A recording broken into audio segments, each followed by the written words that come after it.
Okay, well, thank you very much for having me. It's a great honor to be here and speak to you all. As has just been said, what I'm going to talk about is reasonably self-explanatory. But I do realize that in any room, you tend to get a real mix of social media experience. For some of you, some of the things that I say will be extremely obvious. And for some of you, it may be the first time that you've heard any of it. So I do apologize if any of it seems to be going over obvious ground. I also want to say that, social media, one of the things about it is that it is quite informal. And I think that's one of the things that has been probably the biggest culture shock for organizations. I speak myself from working at the Wellcome Trust for 8 years in a range of different roles. And I've been leading social media for them for about 5-6 years now, both for the trust itself and also for Mosaic, its long form magazine. What I kind of always start off with something like this is just a kind of an icebreaker type thing. Can I just kind of ask you all a quick show of hands, how many of you use social media on a daily basis, would you say? That's an excellent start. So that's good to kind of see. How many would you say use it many, many times a day? Say 3 or 4 or more? Okay, that's certainly a big change compared to when I first started giving these kinds of talks, and it was pretty much more or less of 10% of the room or thereabouts. And now kind of a harder question, how many of you would say you are comfortable with social media of different kinds? Again, that's kind of, again, kind of what you'd expect. So less people, I think people, I'm probably right in saying that the pace of change in social media tends to intimidate quite a lot. One more, I think. Then show of hands for how many of you use Twitter on a daily basis. Thank you very much. And how many of you use Facebook on a daily basis for personal or work purposes? Great. So again, it's kind of, as we'll see in the kind of presentation, it's about what you'd expect. Facebook is far larger in terms of active users compared to Twitter, and I think that is again one of the characteristics of social media is the kind of blurring of boundaries between personal use and work use, and your work and your personal life, and where your interests lie somewhere in between. Okay. Social media is not about the exploitation of technology, but service to community. This was a quote that I found last week when I was looking around for quotes to put into a presentation. This was actually by, I've said it's some guy off the internet because, frankly, that's what a lot of people contribute quotes to. You'd attribute quotes to just somebody that they heard off the internet. You don't really remember who or where from, because there's a sheer information overload is probably the most characteristic thing, I think, about social media or indeed digital communications here in 2016 or of the last decade. It's actually by a guy called Simon Mainwaring, to give it the proper source. He's a marketing consultant, I believe. But this is really, I think, at the heart of it. People get hung up about that it's about the technology, but really it's about the community. The social part of social media is very often forgotten. In the rush to kind of get familiar with the different Snapchats and YouTubes and, FaceTwit and whatever else may be coming up, I think we kind of forget that really what it is it's about people. It's about the way that we communicate with each other. And this is why social media has been the great leveler of certainly the last 10 years, if not the last 15, 20 years. Possibly even one of the greatest levelers of that mankind has known. Never before, I think, have we had a chance to really break down the barriers that we have today. But quite what we make of that, I think, is the challenge to come. A few facts to kind of kick us off with. As of 2014, more than 1.79 billion users were accessing social networks at least once a month.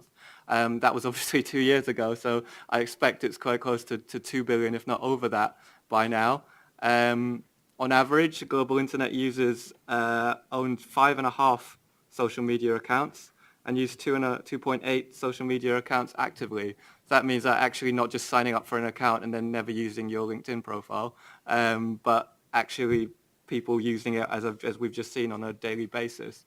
That varies, obviously, from social media to social media, and the competition for that attention from different users, again, is one of the things that one of the characteristics of social media. It's also one of the things that has been a challenge for various different media companies, as well as for the users themselves. With information overload, with the pace of change, how do you know which ones are relevant to you? How do you know which ones you should, in quotation marks, be using? Which ones are relevant to your communities?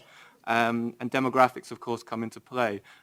What your average 15-year-old or 16-year-old uses is very different to what your 34-year-old user will use. And, the change in terms of the business strategies of Facebook, Twitter in particular, but many of the others, is in trying to figure out what is relevant to different people in different lives and to stay relevant so that we can all sign up to free accounts for social media service, but staying relevant, keeping those eyeballs on your device and on your app are really what the business is about. As of 2015, Facebook was ranked first worldwide and in terms of active users with more than 1.4 billion active users. That, as I say again, that was almost more than a year ago. That's probably closer to 1.7 billion now. They'll probably surpass 2 billion quite soon. Which is scary. I mean, these figures you obviously need to take with a pinch of salt. Facebook, with the active users statistic, I think is probably more useful than others in that it shows not just accounts, as I say, that people sign up to and then never use. Some people have multiple accounts. You're not really supposed to have that, but you can get around it in many different ways. Sign up with your work email address and your personal email address, for example. But Facebook is most definitely the leader, as we'll see in the coming slides. Most social networks are accessible through multiple platforms, but many popular social networks started out as mobile apps. And again, this is one of the characteristics, I think, of social media: the shift to mobile-first thinking, the shift to mobile thinking. Smartphones and tablets, but particularly smartphones, have been the leader.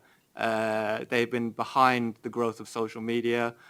They've been behind the growth of many different things for several reasons, one of which is that you can immediately bypass the desktop in terms of access to the web. People who never previously had access to digital communications can now do so directly from their mobile phone, rather than having to go to an internet cafe, rather than having to worry about broadband connections or anything.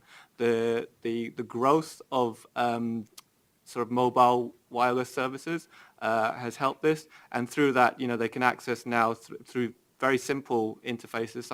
Anyone who's used Twitter might not think so necessarily, but and certainly not Snapchat. But through these very simple user interfaces, they can immediately access a broadcast network and an engagement network with people all over the world from many different walks of life, as well as things like Wikipedia and YouTube, places where you can get information and learning about any kind of field that you would wish to know about, and also discuss things, of course, with many different people. It's also actually made a huge growth in reading levels. My interest from this stems from the fact that I run a long-form magazine, of which people who read more, how much people read more, is of great interest to us at Mosaic. But it's interesting from a news perspective as well to see how people were worried about how the internet was shortening attention spans supposedly, or leading to kind of jumping around attention deficit behavior. But actually, as well as that kind of need for a 24/7 news cycle, the kind of short attention spans jumping around, you get this, what Quartz, the global news service, calls the Quartz curve. They look at attention spans which are very, very short and very, very long.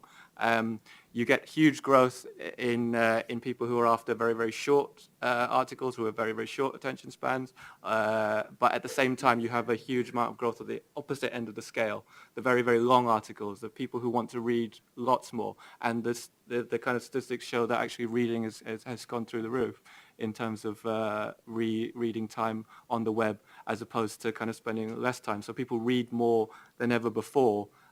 Whether what they're reading is quality or not, that's a matter for debate. But certainly the kind of immersing yourself and swimming about in information is something that's very characteristic of the age at the moment.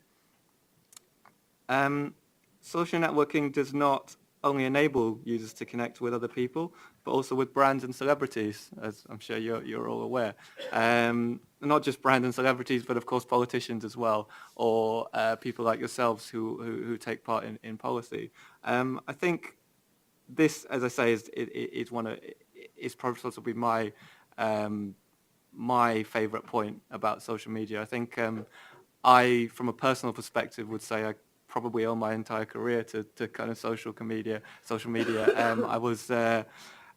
I was a kind of humble science writer, communications person, but I think through social media I've been able to network and meet a great many people with experience and positions in many different organizations, such as the EMA, but also, you know, the British Medical Association, people at scientific journals like Nature and Science and so on. And the ability to connect with everybody from Kim Kardashian to President Obama, I think, is both ridiculous and fantastic.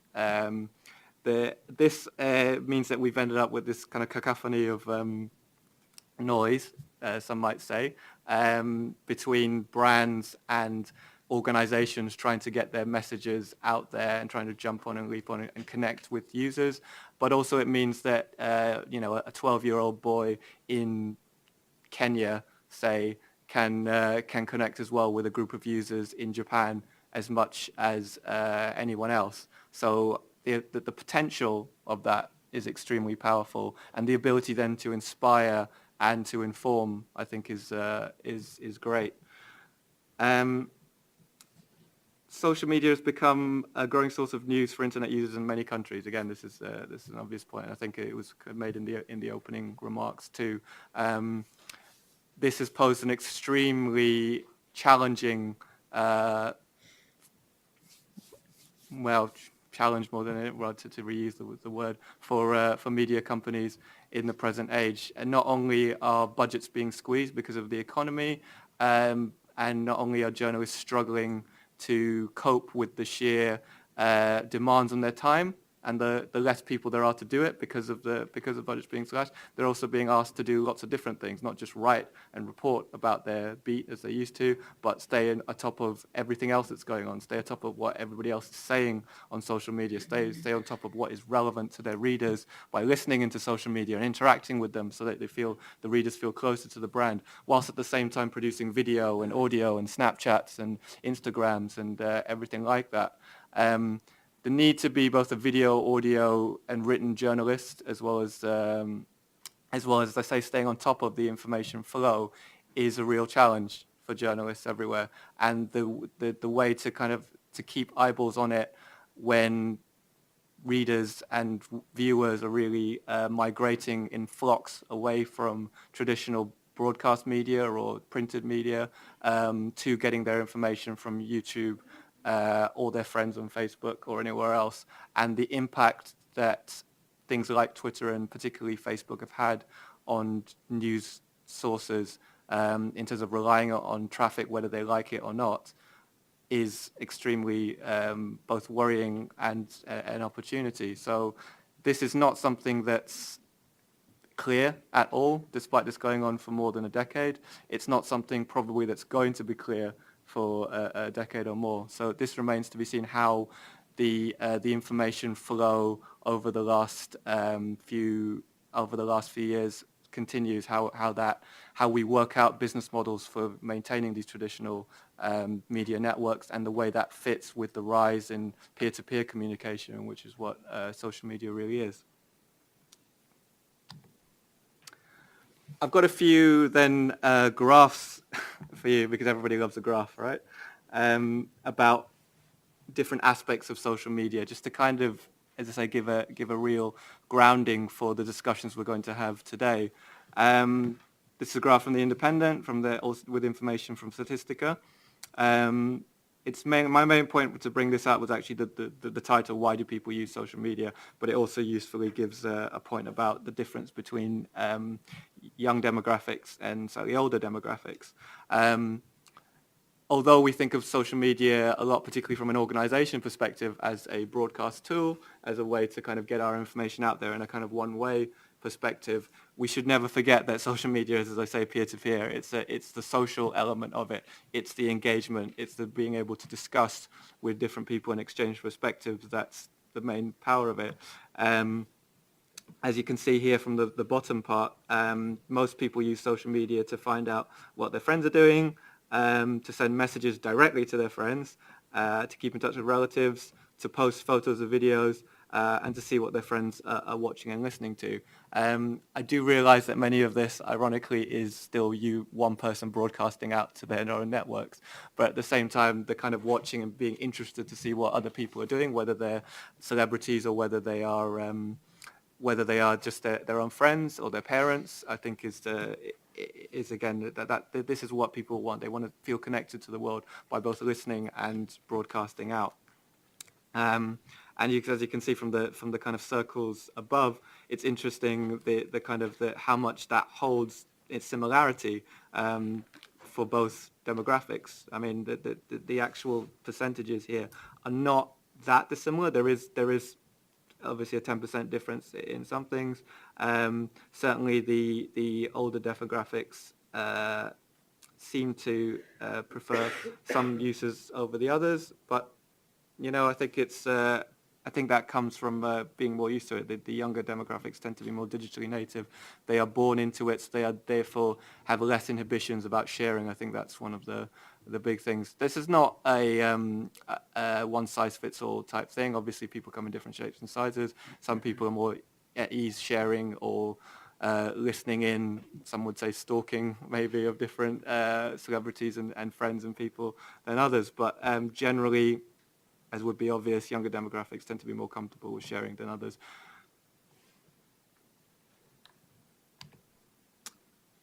This is a quick overview of the types of social media that are out there, which I was asked to kind of give.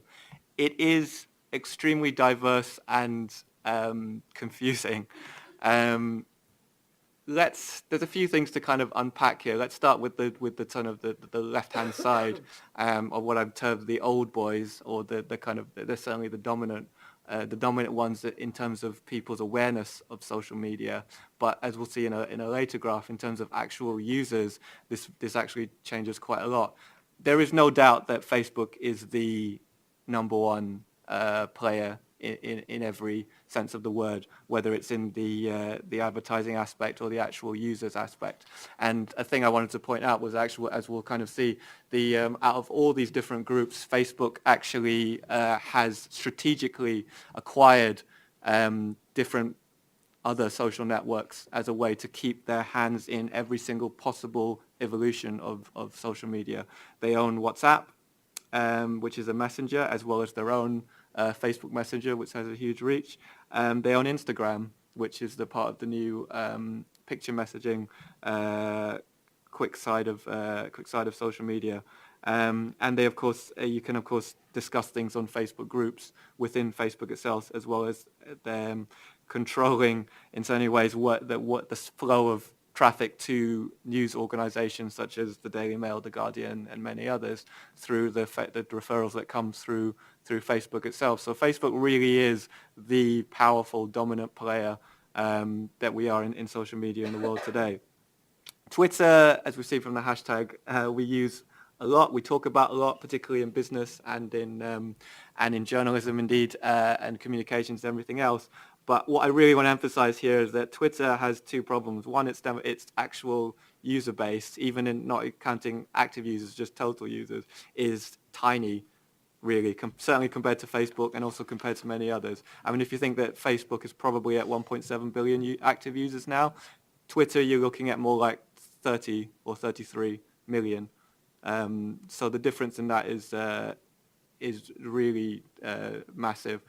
Its big problems, it has many different problems, but one of which is that it's not an easy sell in terms of what it is. Twitter, as many of you probably found when you first started to use it, it's hard to know what exactly you're supposed to be doing with it, or the kind of way in, who you're supposed to be following, how it's meant to be useful to you. I think those of us that have become regular Twitter users have found the way that it fits best with us. But the idea of a stream of information coming through that and I always say Twitter is more of a stream, that you're not supposed to catch up and read every tweet in your timeline. You can never do that. It's more of a stream you're meant to dip your hand in every now and again and dip out again. But that's not something that we're necessarily used to. We're used to the kind of the newspaper or news bulletin information flow. You kind of go in and you get your package and you know when you've finished, you know when you've got all the information that you can. Twitter's kind of struggled with that a little bit. Facebook, you could say it's more or less the same thing, certainly with newsfeed, but through their algorithm, they've been able to surface things that supposedly are of more relevance to you. And also it's got the critical mass of your own friends being there, whereas Twitter being a mix of your friends and celebrities and organizations, I think, has kind of struggled with that, as well as also the challenges of its short length, which are also an opportunity. Although as of today, I believe that Twitter will be rolling out a much longer character count by not counting things like photos and certainly links and things like that. So that's something worth bearing in mind. But yeah, Twitter is whilst being extremely relevant to communications, it's still struggling. And I think in the next 3 years or 5 years, certainly, it's unclear what will happen to Twitter. We don't know whether Twitter will really survive. Will it be bought out by another organization, another news organization, or the social media organization? We're not really sure. It remains to be seen. LinkedIn, many of us in organizations like this will be on LinkedIn. Recently bought out by Microsoft. One of the few social networks that actually does make a profit. It's got a user base that it can monetize obvious in terms of recruitment, headhunting, and so on. But it also has a problem in terms of relevance, in terms of, you'd go there, you'd update it as your CV, you'd use it maybe to find people, to headhunt, to connect with different people in your field. But in terms of its regular use and daily use, I'm not really sure it's really cracked that yet. I think it's still struggling in those terms. Microsoft, what its plans are for LinkedIn remain to be seen. But certainly as being one of the more profitable ones, it's there and here to stay. Quickly to go through the new generation in quotation marks. They're not really that new anymore. Instagram certainly has been around for over 5 years, but certainly since its takeover by Facebook, it's become a bit more strategic. It's in terms of the way it uses advertising by linking into Facebook's advertising platform.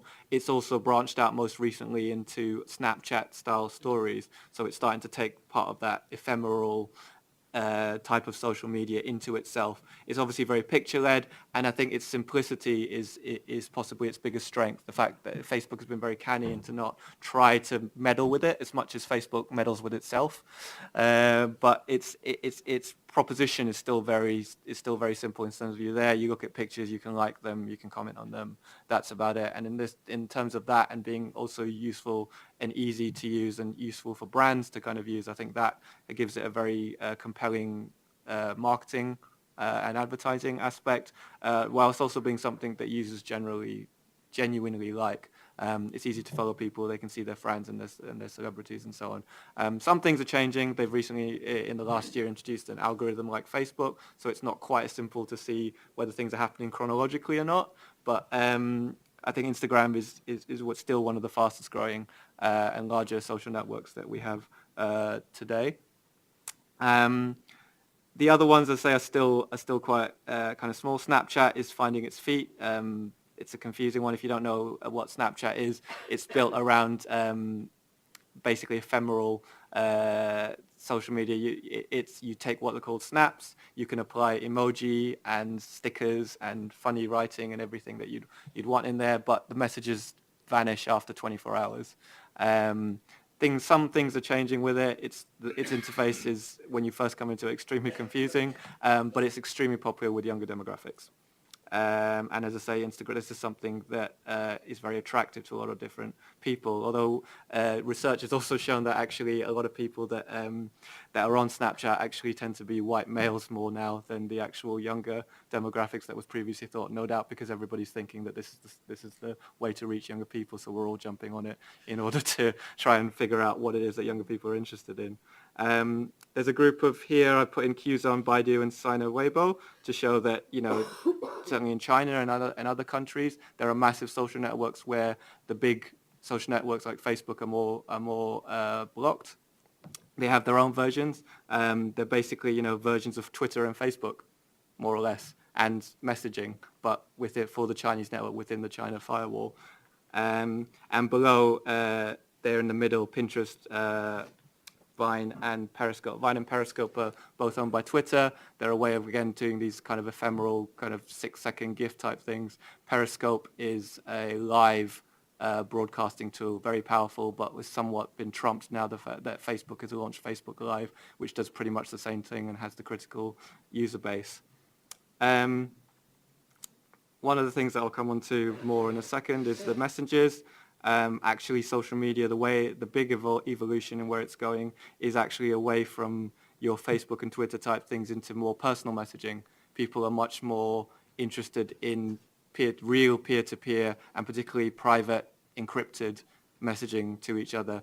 This is a big challenge for news organizations because we have no idea what exactly people are using or sharing. In terms of traffic, the way that we see traffic coming in from these places, it's what's termed dark social. Same with email. You've no idea where this traffic is actually coming from, but it's most likely coming from messaging networks and email, which you can't track. As far as you are concerned, those users are coming directly into that one story, into that one page.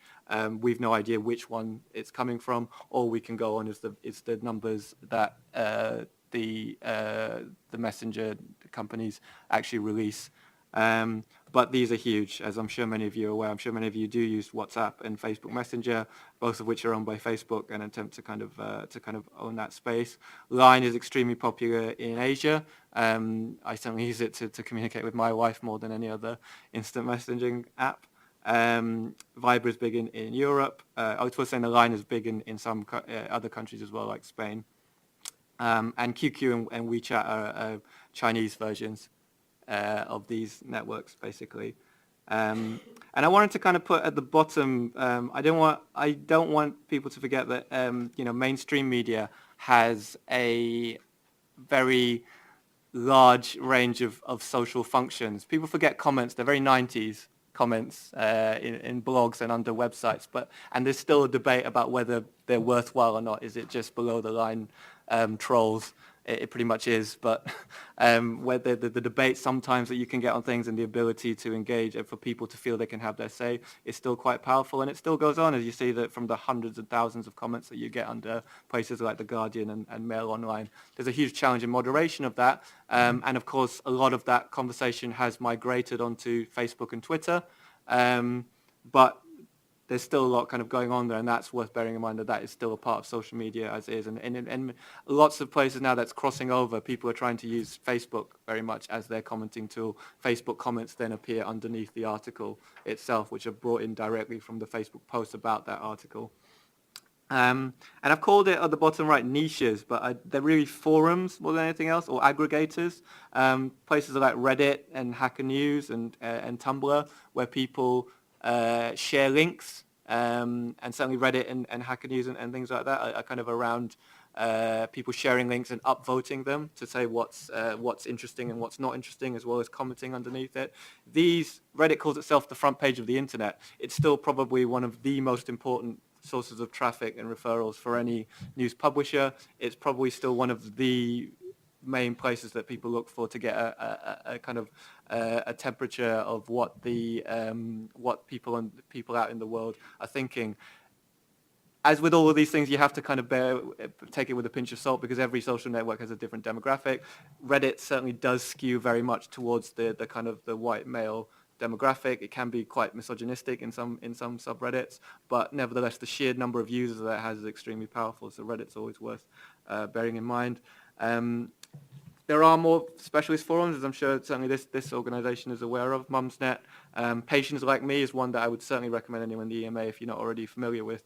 Look at that's a way for different patients of different suffering from different conditions can get together and discuss how things are going with clinical trials and different aspects of science and research and so on. That's a very powerful way of patients finding each other.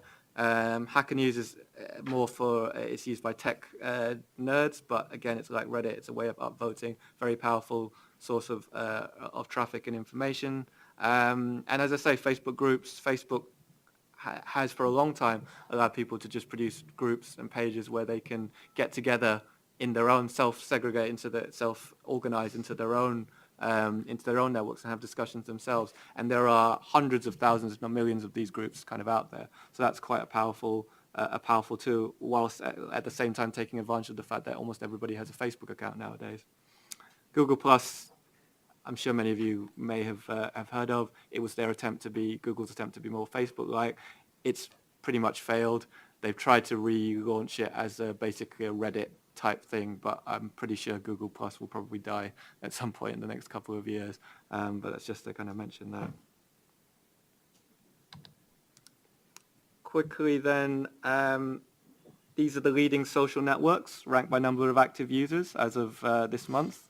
You probably can't see the figures, but I mean I can certainly make this presentation available later on online, or as part of the notes, the further reading notes that I've included in the packs. Top is Facebook, and you can see quite how far ahead Facebook is of everybody else. The next two are WhatsApp and Facebook Messenger. So pretty much those top three are entirely Facebook itself. Below that, QQ and WeChat. So you can see how big China's user base is.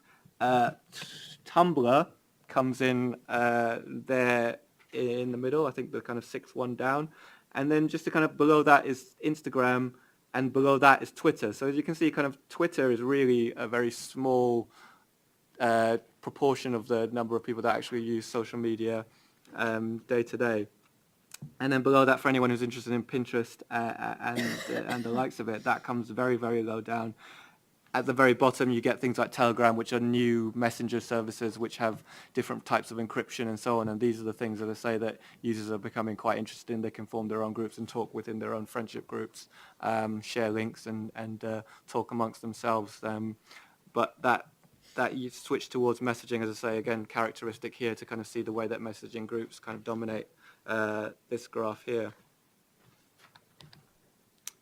Average time spent on social media networks by age group. This is from the global news site Quartz. Again, this is kind of illustrating the point that I made before. You can see, first of all, the dominance of Facebook in both types, both younger and older. But you can see the way that some skew towards these newer social networks, these particularly image-based social networks like Instagram and Pinterest, versus the kind of the older demographics who tend to prefer things they're familiar with, like Facebook, which launched in the kind of 90s, 2000 type era, and things like Twitter, which are more specialists. I think it's more specialist in terms of like people in comms and journalism and so on tend to be on it. Younger demographics not really interested at all in Twitter. They're much bigger on about Instagram and so on. And even Facebook, I think through sheer weight and kind of omnipresence is there in everyone's scale. But in terms of active users, I believe, although it's gotten a bit younger, Facebook is still very much a kind of 25-year-old upwards type social network. This is a map which I found of social networks used around the world. And can you please say per what? Per day or per year? I believe this is per year. This is the state of the sheer proportion of people using social networks. I think it's basically mapping active users in terms of different countries and where that concentration is based. But the point I wanted to make from this is that you can see that the dark blue is Facebook. That dominates a lot of the major countries, particularly the West, the English-speaking world. Kontakte, I'm not really sure. I've never really figured out whether I'm pronouncing that right or not. Is a Russian network, hence it's concentrated around Russia. And then Qzone, which encompasses a bunch of different apps, a bit like Facebook. It's Twitter type app. It's Facebook type app. It's messaging type app. That's of course very concentrated around China. But really, you're looking at more or less Facebook dominating the kind of the English-speaking world. Apart from Russia and China, which have their own methods of controlling what people talk about. To kind of concentrate then on messaging apps, these are the popular messaging apps in every country. And again, Facebook's dominance here, and this is where its acquisition of WhatsApp, I think, is really interesting. You can see how Facebook Messenger, the dark the dark blue, practically black almost, is pretty much dominating the English-speaking world. But WhatsApp has given it a foothold in Russia, certainly a lot, big parts of Africa, almost all of the Central and South Americas. So Facebook really, through its acquisition strategy, now starting to have a grab of most active users in the types of social media that they're using. Again, you see here WeChat dominating China. Telegram, as I say, this new encrypted messaging service recently become popular as a little bit of a foothold in the Middle East. But largely, you're kind of seeing mostly the kind of Facebook, WhatsApp dominance here, which is all basically the same company. And so, I mean, this pretty much comes towards the end of what I wanted to say to you all. As I say, my purpose was really to kind of give you a general overview of what things are like, and then to really ask what social media means to all of you, because I think that discussion and those icebreakers are really what's most relevant. So we've got a little bit of time, I think, for questions. So if anyone has any points that they wish to raise or perspectives they wish to give, I'd very much love to open the discussions for the day here.